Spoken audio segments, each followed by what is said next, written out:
Mateus capítulo 5, verso 8.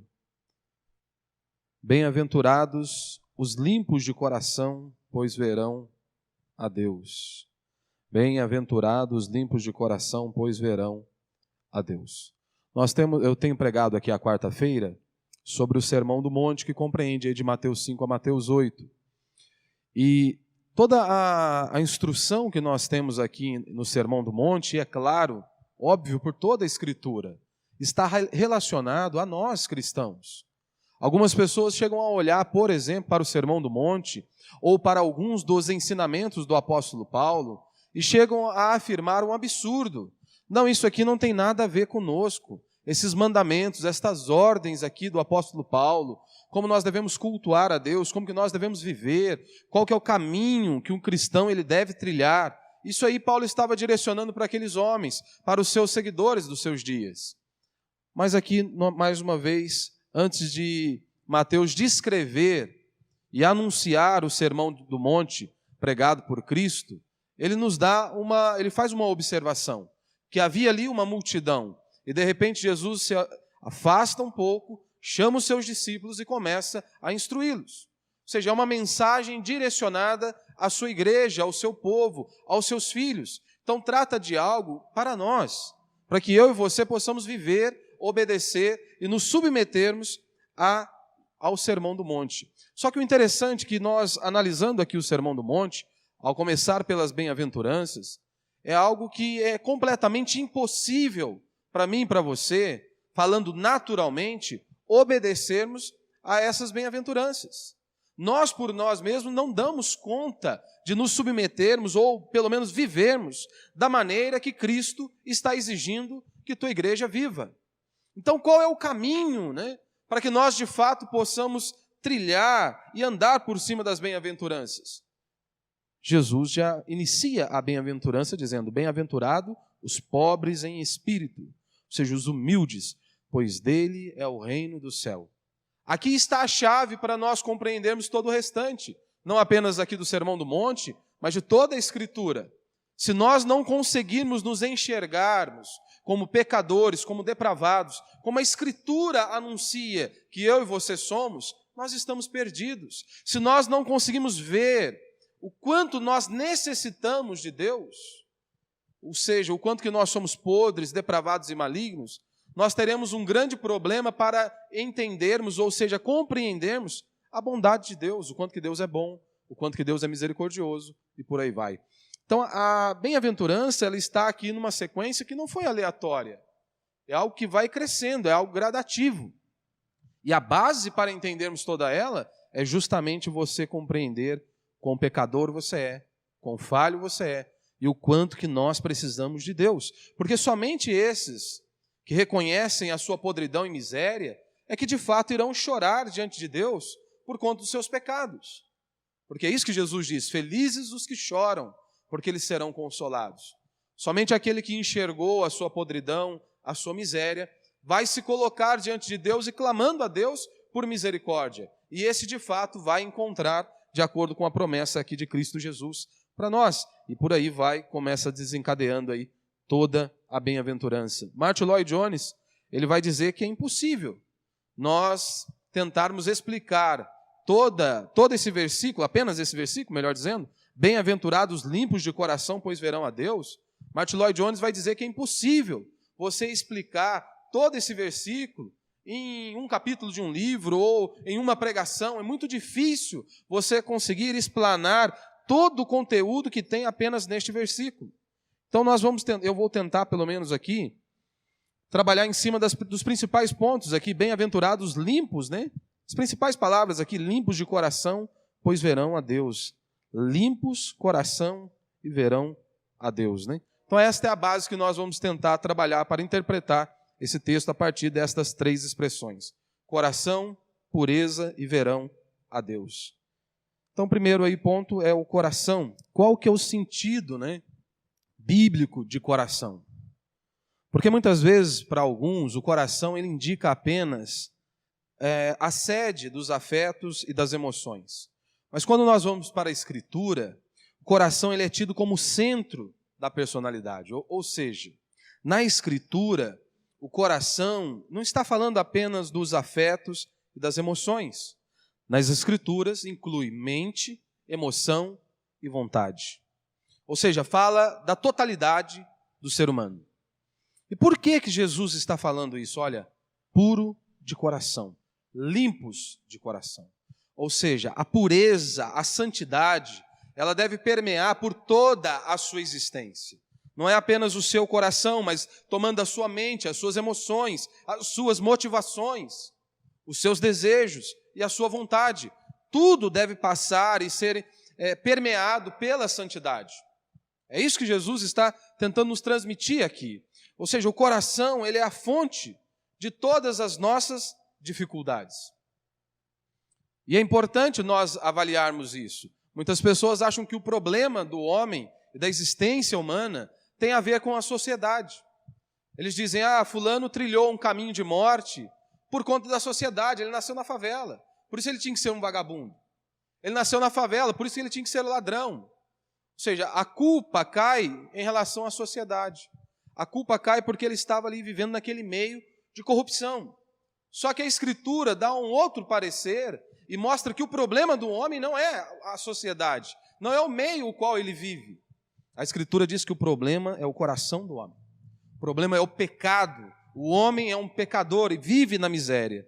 Jesus já nos advertiu e disse, porque do coração é que saem os maus pensamentos, homicídios, adultérios, imoralidade sexual, furtos, falsos testemunhos e calúnias. Ou seja, é do coração do homem. Então é um erro nós pensarmos que o mal está apenas no meio, está no meio, né, do que o homem vive. Como diz aí Jeremias 17:9, enganoso é o coração, mais do que todas as coisas, e desesperadamente corrupto, quem o conhecerá? Se esta afirmação, como Rousseau chegou a afirmar, que o problema estava no meio, na sociedade, a sociedade é que estragou o homem, isso é uma balela, então qual é a explicação nós teríamos para Adão, por exemplo? Adão foi criado num paraíso, e ele conseguiu destruir aquilo. Adão caiu em meio a um ambiente perfeito. Provérbios vai dizer, olha, você deve, acima de tudo, o que você deve guardar, guarde o seu coração. Você deve estar atento a tudo, mas acima de tudo, guarde o seu coração. Nós deveríamos aprender a orarmos como Davi orou no Salmo 19, verso 14. Ele diz que as palavras dos meus lábios e o meditar do meu coração sejam agradáveis na tua presença. Ou seja, o meditar do meu coração e as palavras dos meus lábios sejam agradáveis à tua presença. E por que é importante essa pureza estar ali ligado ao nosso coração? Por que a pureza deve ser principalmente no coração? Ora, todos nós já conhecemos inúmeras pessoas que dizem ser cristãs, que dizem professar a fé em Cristo, que até muitas vezes estão congregando em um determinado local e mesmo assim vivem perdidos. Vivem como se não houvesse Deus.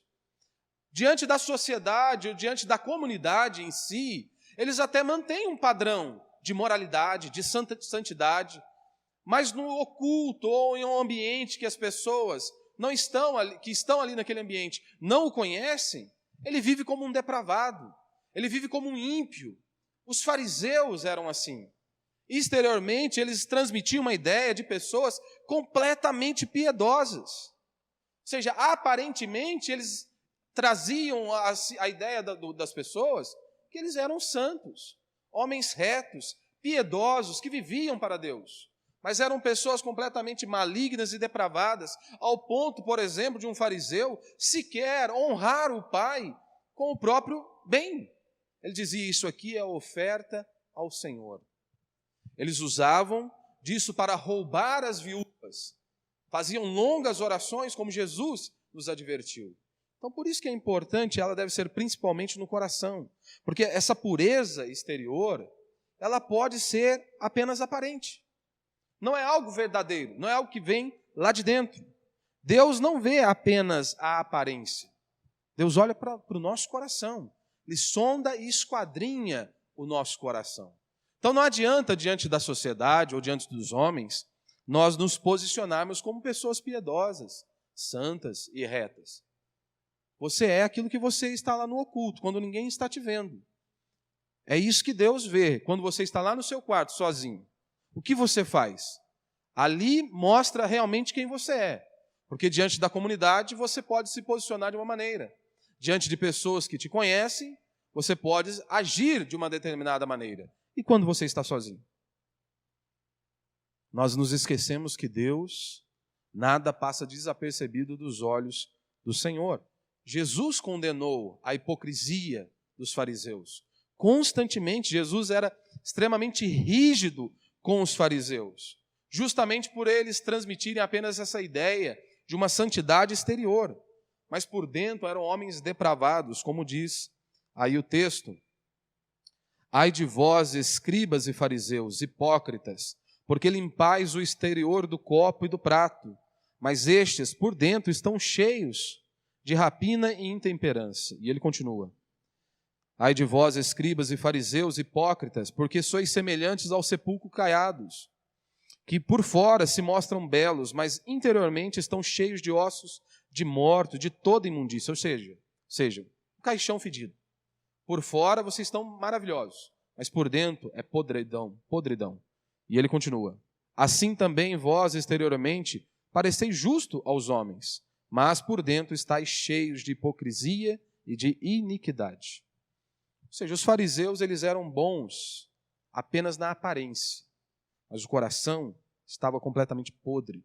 Foi por isso que Jesus disse, se a vossa justiça não exceder em muito a dos escribas e fariseus, jamais podereis entrar no reino dos céus.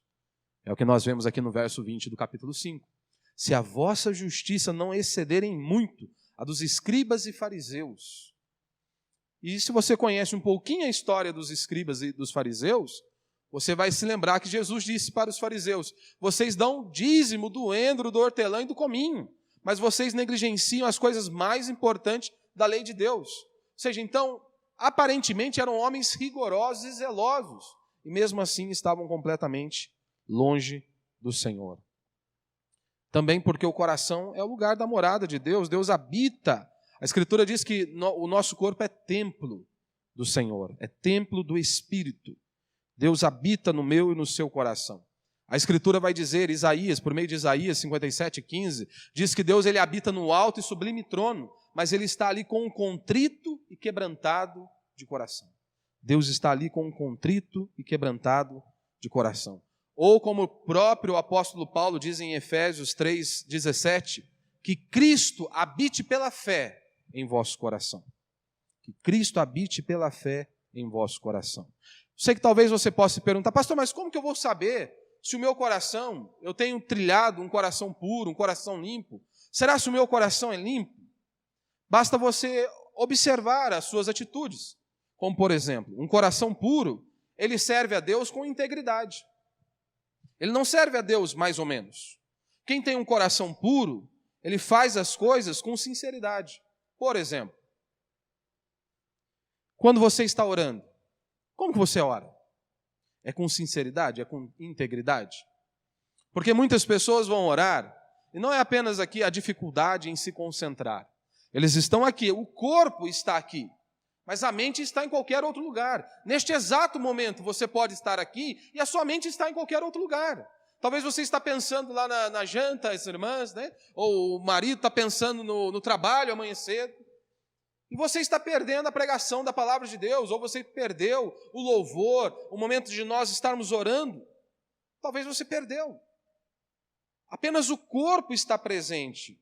Quando você abre os seus lábios para orar, o seu coração está orando? Porque nós podemos perceber isso por meio da vida de Ana. É o que diz lá em 1 Samuel 1,13. Ouça o relato. Porquanto Ana só no coração falava, seus lábios se moviam, porém não lhe ouvia voz nenhuma. Por isso Eli a teve por embriagada. Ou seja, ela estava ali com um clamor fervoroso diante de Deus. Ou seja, não havia mais palavras audíveis, mas estava ali com um clamor em seu coração, derramando lágrimas diante do Senhor. Será se nós oramos desta maneira? Quando você abre os seus lábios para cantar, Você canta da boca para fora ou você coloca o seu coração e todo o seu ser para louvar a Deus? Porque deveria ser assim. Ou melhor, as pessoas ficam preocupadas, eu não gostei do culto hoje. Você tem que se lembrar que o culto não é para você. O culto não é para mim. Quando você sai da sua casa, o que você diz? Eu vou cultuar a Deus. Então o culto é para Deus, não é para você. Então é um absurdo as pessoas dizerem isso, né? Eu não gostei do culto hoje. Mas o culto era para você? As canções eram para você? Não era para Deus. Então essa deve ser a nossa motivação. Então quando você abre os seus lábios para cantar e adorar a Deus, você está o adorando de todo o seu coração? Você faz com toda intensidade? Porque é isso que o apóstolo Paulo nos ensina em Efésios 5,19. Falando entre vós com salmos, entoando e louvando de coração ao Senhor, com hinos e cânticos espirituais. Eu vou saber se o meu coração é puro, ou pelo menos eu tenho tentado obedecer à palavra de Deus, me submetido à Escritura, é quando eu evito a aparência do mal. Muitas pessoas têm uma grande dificuldade, né? Paulo vai dizer que todas as coisas nos são lícitas, porém nem todas nos convêm. Algumas coisas que não são pecaminosas em si mesmo, mas você deve se atentar. Eu devo fazer isso? Na cultura que eu estou inserido, isso é normal eu praticar? É normal eu fazer isso nesta cultura que eu vivo? No país que eu vivo, essa atitude é normal? Se eu tomar esta posição, será se eu não vou escandalizar os outros? Será se eu não vou escandalizar o meu irmão? Será se eu não vou escandalizar, talvez até mesmo a sociedade? Um coração puro, ele evita a aparência do mal. Como nós lemos lá em 1 Tessalonicenses 5,22. Abstende-vos de toda aparência do mal. Você deve privar. Ou seja, um coração puro, ele não fica ali brincando com o pecado. Ele não fica ali flertando com o pecado. Aquele que tem um coração puro, ele não fica vivendo ali na região do perigo. Ele não fica ali, ele não fica de paquera com a tentação. Aquele que tem um coração puro, ele foge do perigo, assim como José fez. Fugiu da tentação. Ou seja, aquele que tem um coração puro, ele foge da aparência do mal para não escandalizar os fracos, como Paulo nos ensina. Aquele que tem um coração puro, ele foge da aparência do mal para ele não ser pedra de tropeço para o ímpio. Ou seja, o ímpio olhar, eu sei, é mais uma desculpa, mas o que nós pudermos fazer e devemos fazer, devemos andar de modo que Deus seja glorificado por meio de nossas vidas. A Escritura diz, olha, ai daqueles, os escândalos virão. É inevitável, mas ai daquele por meio do qual ele veio o escândalo. Ai daquele, era melhor que ele pendurasse uma pedra e saltasse ali. Isso seria melhor. Mas o que significa então essa pureza, de coração? É o meu segundo ponto. O que significa a pureza de coração? Hernandes Dias Lopes, comentando sobre isso, sobre a pureza, ele faz um apanhado ali acerca da pureza à luz da Bíblia. E ele destaca ali pelo menos 5 pontos com relação à pureza. E ele diz, nós temos ali uma pureza primitiva, que é algo do tipo pertencente somente a Deus, é um tipo de pureza que existe apenas em Deus. Nós temos ali também uma pureza que é criada, ou seja, que está ligada à criação, seja da raça humana, do homem, e também dos anjos, Esta é a criação de um ser puro antes da queda. Deus criou os anjos em pureza e criou o homem em pureza. E nós temos uma pureza final, que é o que vai acontecer conosco no estágio da glorificação. Todos nós seremos glorificados, como diz a Escritura. Como diz, por exemplo, João, seremos semelhante a Ele, porque haveremos de vê-lo como Ele é. Ou seja, no final dos tempos, todos os salvos serão completamente puros, serão completamente transformados. E nós temos aí uma pureza posicional, que é o que nós temos hoje, por meio de Cristo Jesus, nosso Senhor. Esta é a pureza que é atribuída por conta dos atos de Cristo na cruz do Calvário. Nós temos estudado aqui no domingo a carta de Paulo aos Romanos, e nós já passamos por esse ponto, onde Paulo ele destaca de forma bem categórica que a justiça de Cristo nos foi imputada. Ou seja, por isso que eu e você podemos nos apresentar diante de Deus, não com base em nossos méritos, mas com base nos méritos de Cristo, porque nenhum de nós aqui poderíamos bater no peito e sequer dizer que poderíamos nos apresentar diante de Deus com base em nossos méritos. Eu tenho falado que nós não conseguimos amar sequer os nossos próprios filhos da maneira que a Escritura diz o que é amor. Talvez se você não ouviu o exemplo é prático. Por exemplo, nós que somos pais, quantas vezes os nossos filhos nos tiram a paciência? Quantas vezes nós perdemos a paciência com os nossos filhos? Aquilo que saiu de nós, no caso das irmãs. Nós perdemos a paciência. E Paulo vai dizer que o amor tudo sofre, o amor tudo suporta.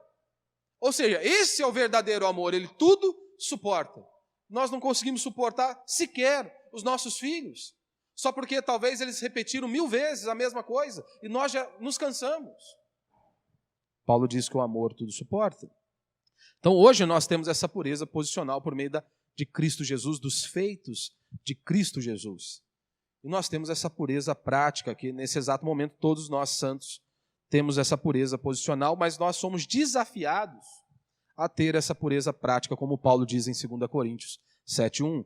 Purifiquemo-nos de toda impureza, tanto da carne como do espírito, aperfeiçoando a nossa santidade no temor de Deus. Ou seja, nós precisamos viver esse processo, nós precisamos andar em santidade. Não existe essa possibilidade, eu sou um cristão e vivo mergulhado no pecado. Não existe. À luz da Escritura, se alguém diz que ele é cristão, que o Espírito Santo habita dentro dele, e ele vive na prática do pecado, ou seja, é algo constante, essa pessoa ela deve rever se ela nasceu de novo. Porque Paulo vai dizer em Romanos 6, como nós que morremos para o pecado, viveremos nele. Se nós estamos mortos para o pecado, como nós vamos continuar assim? Mas qual que é o sentido, então, da palavra pureza à luz da Escritura? E qual é o sentido da palavra pureza na aplicação diária, naqueles dias, quando Mateus escreveu, quando o apóstolo Paulo escreveu? O sentido da palavra ali mais comum, ou seja, a palavra no original, no grego, ela significava algo básico, como, por exemplo, você separar uma roupa suja daquela que foi lavada. Era usada ali para descrever, por exemplo, uma colheita do trigo, ou seja, o trigo foi separado da sua palha, ou seja, está ali purificado, foi puro. Também para descrever ali, por exemplo, uma pureza de um vinho ou de um leite, que não foi misturado, não foi adulterado. Esse era um dos significados da palavra pureza naqueles dias. E também ligado ali, por exemplo, ao ouro. O ouro precisava ser purificado, tirado, passado pelo fogo, para tirar ali toda a impureza daquele ouro e ficar ali somente o ouro puro. Mas qual que é o sentido bíblico, então, desta palavra? Seja limpos, puros. Ou seja, você está destituído de toda hipocrisia.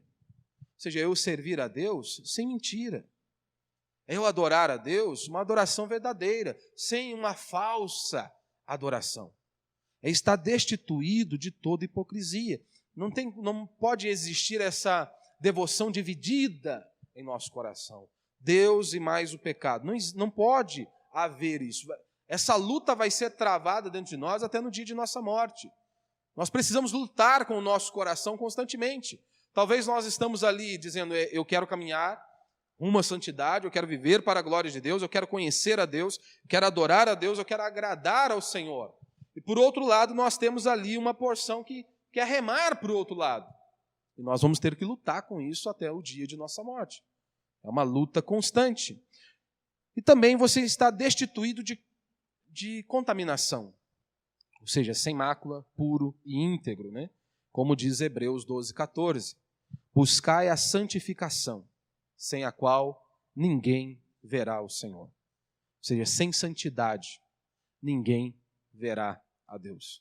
Sem santidade, ninguém verá a Deus. Mas por quê, pastor? Termos um coração puro. Por que nós temos que ter um coração puro? Porque Jesus diz, bem-aventurado, felizes os limpos de coração, pois eles verão a Deus. Por quê? Qual é a razão para eu e você termos um coração puro ou buscarmos isso? Primeiro, porque é uma ordem de Deus. Ponto final. E nós devemos nos submeter a ela. É simples assim. Nós temos que nos submeter às Sagradas Escrituras. 1 Pedro 1,16 diz: sede santos, porque eu sou santo. Esse é o caminho. É simplesmente por conta disso. Porque esta é a vontade de Deus, a vossa santificação. 1 Tessalonicenses 4,3. Ou seja, esta é a vontade de Deus, que vocês se santifiquem. Se você vai ser rico, você não sabe se essa é a vontade de Deus para você. Nem todos foram chamados para ser um Davi aí. Mas todos nós fomos chamados para sermos santos. Se você foi chamado para ser rico, uma pessoa de sucesso, ter status perante a sociedade, isso eu já não posso te confirmar, eu já não sei te dizer. Talvez alguns dentre nós, pode ser que tenham esse chamado. Mas chamado para ser santo, todos nós aqui, sem exceção, fomos chamados por Deus para andarmos em santidade. Ou seja, temos estudado também a carta de Paulo aos Romanos e nós percebemos que a pureza é o propósito ali da nossa eleição. Nós fomos escolhidos por Deus e devemos andar em santidade. Ou seja, porque Deus nos separou, como Paulo diz em Romanos 6, ou seja, como Ele nos separou, nós morremos para o pecado, ou seja, nós devemos andar em novidade de vida. Deus nos escolheu em Cristo para nós sermos santos e irrepreensíveis, como diz Paulo em Efésios 1,4. Deus nos escolheu em Cristo para sermos santos e irrepreensíveis. Ou seja, Deus não nos escolheu por causa da nossa santidade, mas Deus nos escolheu para que nós vivamos em santidade, para que nós possamos andar em santidade. Deus nos predestinou, como Paulo vai dizer em Romanos 8:29, para sermos conformes à imagem de Jesus.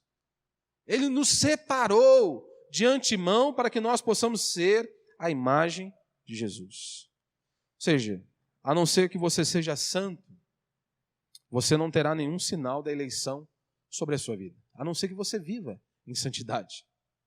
Hoje é comum, algumas pessoas se levantarem contra a predestinação, que Deus já nos separou de antemão. As pessoas acham que eles escolhem a Cristo. A Escritura é muito clara com relação a isso. Jesus disse: olha, não foste vós que me escolhestes, mas eu vos escolhi. E aí eles querem brigar com Deus. O homem é tão arrogante que ele, até no quesito salvação, ele quer dizer: não, mas eu, no fundo, eu sou melhor que a prostituta. No fundo, eu sou melhor que o traficante. Porque um dia eu escolhi. Mas Jesus disse: olha, não foste vós que me escolheste, mas eu vos escolhi. Ou seja, eu te separei antes da fundação do mundo.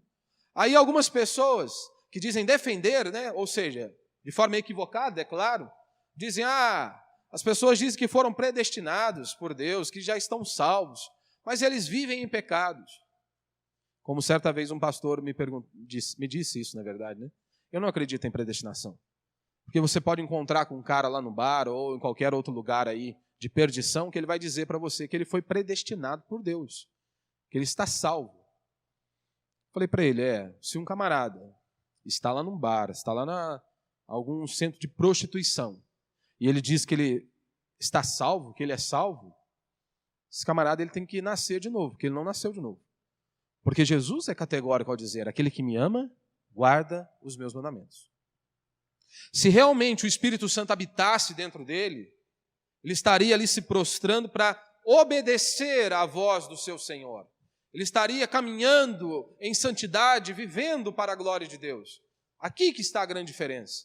Então ele pode até falar, mas ele deveria se examinar a si mesmo e realmente observar se há indícios, que ele nasceu de novo.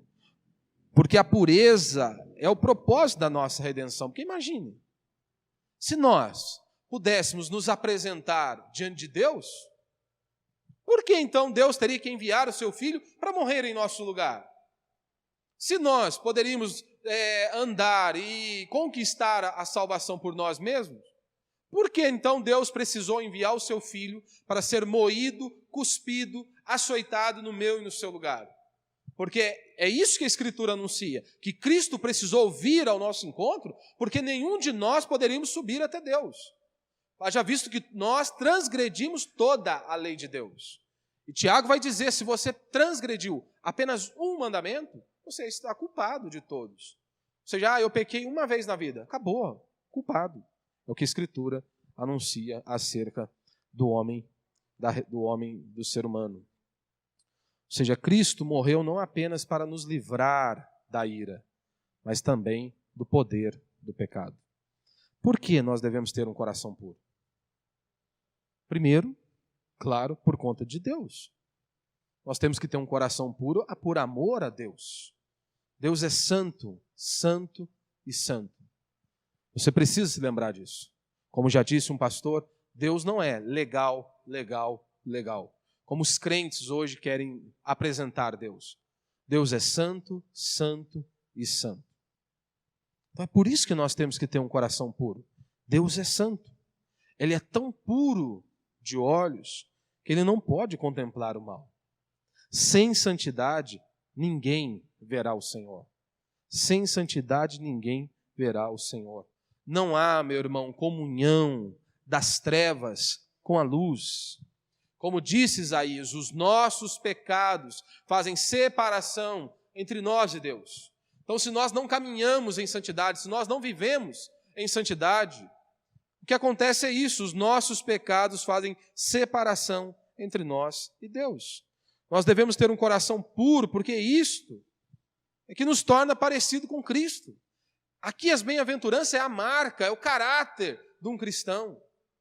Então, quando nós nos submetemos à palavra de Deus e clamamos ao Senhor, porque Ele nos capacite a viver de acordo com os seus mandamentos, nós vamos refletir ao Senhor. Essa deveria ser a nossa motivação, nos parecermos com o nosso Deus.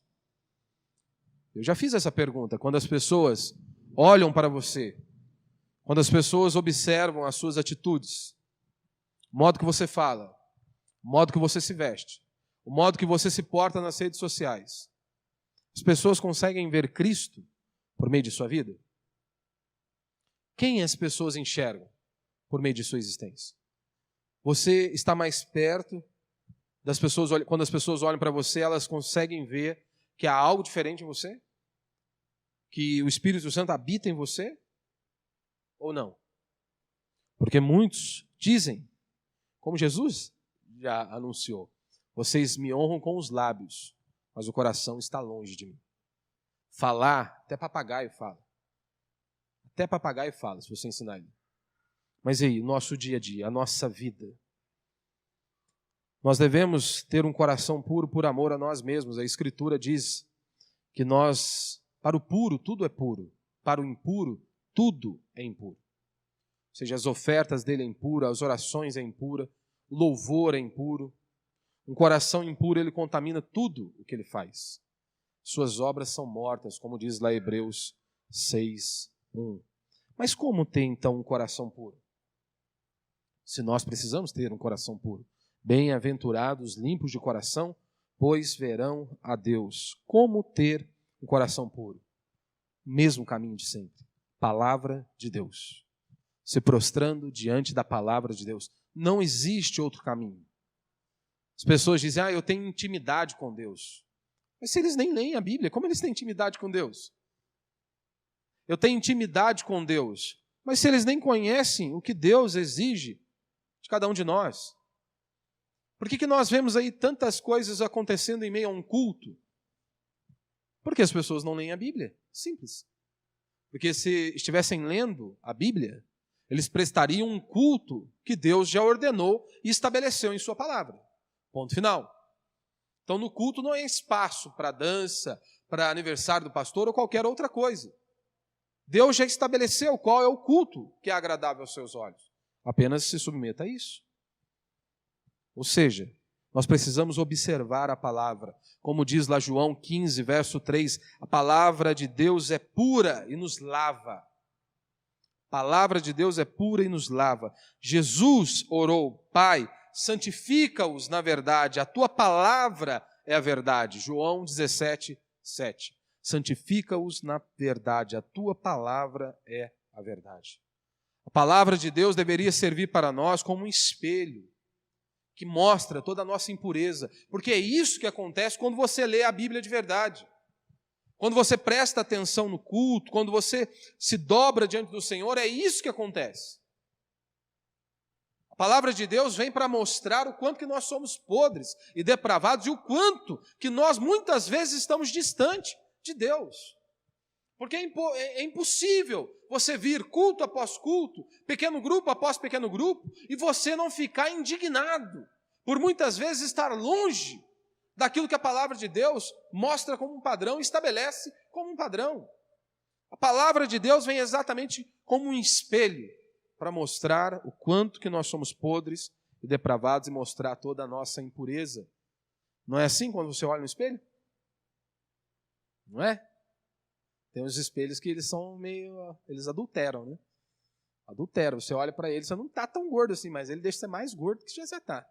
Está meio adulterado ele. Mas você olha lá para o espelho, se o seu cabelo estiver bagunçado, você já percebe. Não é? As irmãs, a maquiagem borrou. Já sabe. O espelho condenou, mostrou. Trouxe à tona. A palavra de Deus é como um espelho que mostra a nossa impureza e como a água que nos lava da impureza. Como ter um coração puro? Coração quebrantado diante do Senhor. Quando eu digo quebrantado, é realmente arrependimento.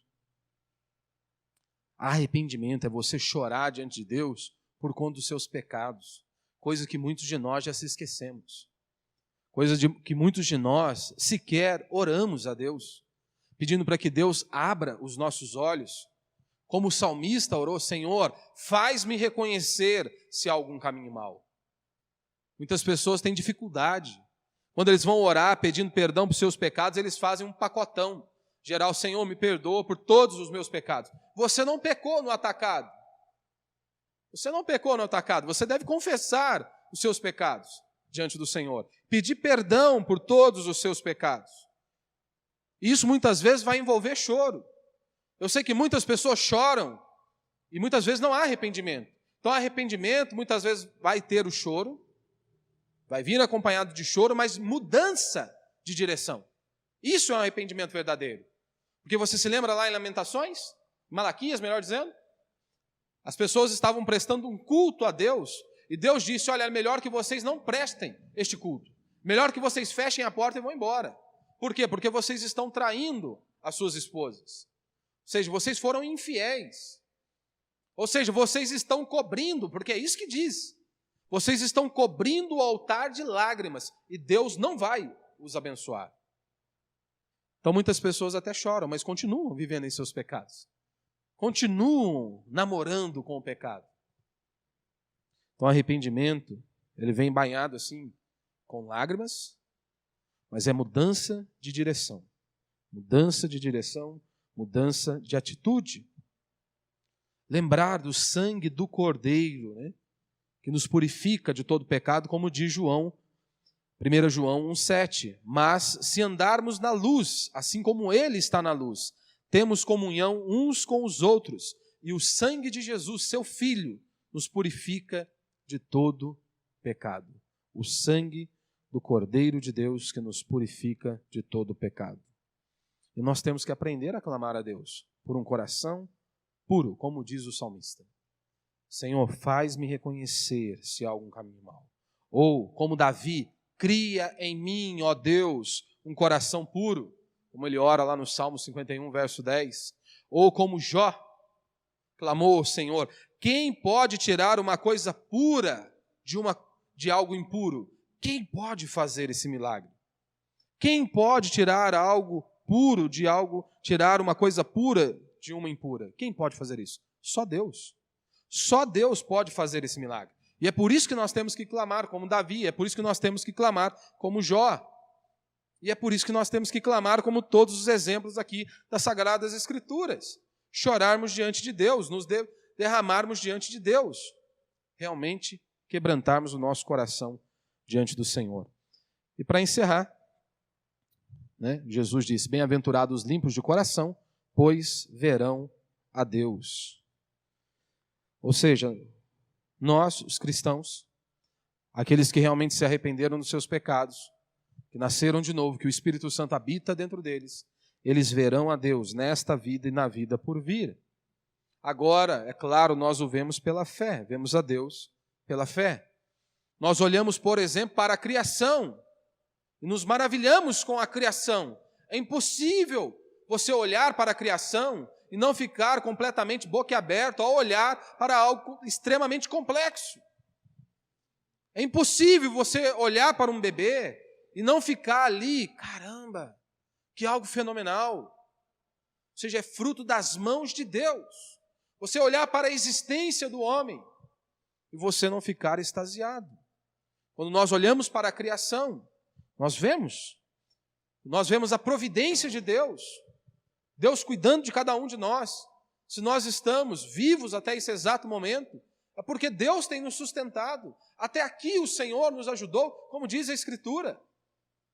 E nós vemos também, pela fé, a obra de Deus por meio da redenção de Cristo Jesus, aquilo que Cristo Jesus fez na cruz do Calvário. Mas a Escritura diz que um dia nós estaremos face a face. Hoje nós o conhecemos em parte, mas um dia nós o veremos face a face. Então, conheceremos como também somos conhecidos. Ou seja, a visão de Deus na vida por vir é o céu dos céus. É tudo para nós. Um cristão genuíno, o que ele mais almeja é um dia estar com Cristo. Um cristão, o que ele mais deseja é poder ouvir Jesus o chamando e poder passar a eternidade conhecendo a Deus. Esse é um desejo de um cristão genuíno. Ele sabe que um dia ele vai estar com o Senhor. Jó, por exemplo, ele encontrou refúgio para a sua dor, para a sua angústia, quando ele disse: eu sei que o meu Redentor vive e que por fim se levantará sobre toda a terra.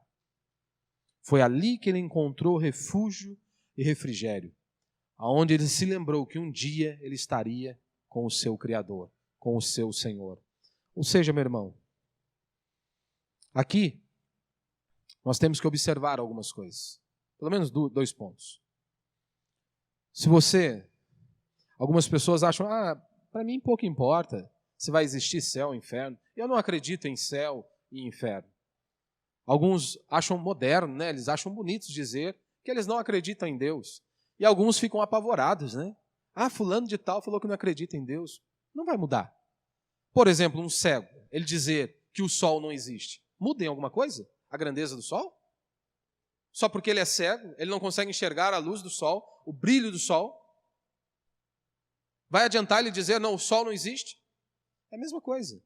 Quando as pessoas dizem, Deus não existe. Não mudou em nada, ele continua sendo Deus.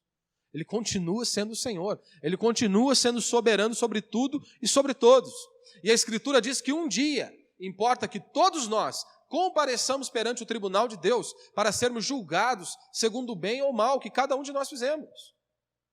Ou seja, todos aqueles que não se arrependeram dos seus pecados, todos aqueles que ouviram a pregação do Evangelho, ou por meio da criação que existe, a criação testifica que existe um Senhor, ou como o próprio apóstolo Paulo nos diz em Romanos, que Deus colocou a consciência dentro de nós. Ou seja, o homem quando ele vai para o pecado, quando ele vai fazer algo de errado, ali a consciência o acusa, porque Deus nos fez assim. Então o homem, como diz o apóstolo Paulo, é indesculpável diante de Deus. Ou seja, para aqueles que não se arrependeram dos seus pecados, aqueles que têm um coração impuro, Jesus está dizendo, esses não verão a Deus. Sem santificação, ninguém verá ao Senhor. Aqueles que não foram lavados e remidos pelo sangue do Cordeiro, aqueles que não receberam a justiça de Cristo pela fé, esses estão completamente condenados. Condenados, é o que diz a Escritura, é o que o Senhor afirma. Estão debaixo da ira de Deus. Mas hoje Deus está te dando uma oportunidade de você se arrepender dos seus pecados, se prostrar diante dele e clamar a ele. Hoje Deus está te dando uma oportunidade. As pessoas dizem, amanhã eu me prostro diante do Senhor. Talvez o amanhã possa não existir para você. Talvez você possa nem passar desta noite. Ora que a bênção de Deus esteja sobre você, você viva muitos anos. Mas Eu não posso te garantir que você vai viver mais 30 ou 50 anos. Eu não tenho esse poder. Mas para aqueles que se arrependeram dos seus pecados, os limpos de coração, eles têm uma herança, uma gloriosa herança. Eles verão a Deus. Os limpos de coração verão a Deus. Mais do que tesouros, mais do que glória humana, mais do que o aplauso dos homens desta terra, nós estaremos com Cristo. A maior recompensa de todas. Nada se compara com Cristo. A maior bênção do cristianismo é o próprio Cristo. As pessoas ficam pensando em prosperidade financeira. Não somos contra isso. Não somos contra. O problema é quando você coloca o dinheiro como um Deus em sua vida. Aqui está o problema. Mas nada se compara, mesmo que Deus te abençoe ricamente. Nada é melhor do que o próprio Cristo. Ele é a nossa herança. Ele é a nossa herança. E para encerrar, um exemplo do Martyn Lloyd-Jones. Martyn Lloyd-Jones passou por um período com uma enfermidade e morreu idoso, mas havia enfrentado uma enfermidade. E no final dos seus dias, né, junto com a sua família, ele chega para despedir da família e ele diz: olha, não orem por minha cura. Se não me falha a memória, acho que ele estava com uns 84 anos, acho. Ele diz: não orem por minha cura, não me detenham da glória. Ou seja, o que eu quero é estar com o Pai. O que eu tinha que fazer aqui, como o apóstolo Paulo, combati o bom combate. Acabou. Ou seja, não orem por minha cura, não me detenham da glória. O que eu mais almejo é estar com o Pai. Que de fato essa seja a nossa motivação. Que eu e você também possamos almejar isso. Possamos andar em santidade, caminhar rumo a uma vida que glorifica a Deus. Que exalta o nome do Senhor. Que exalta o nome do Senhor. Que exalta o nome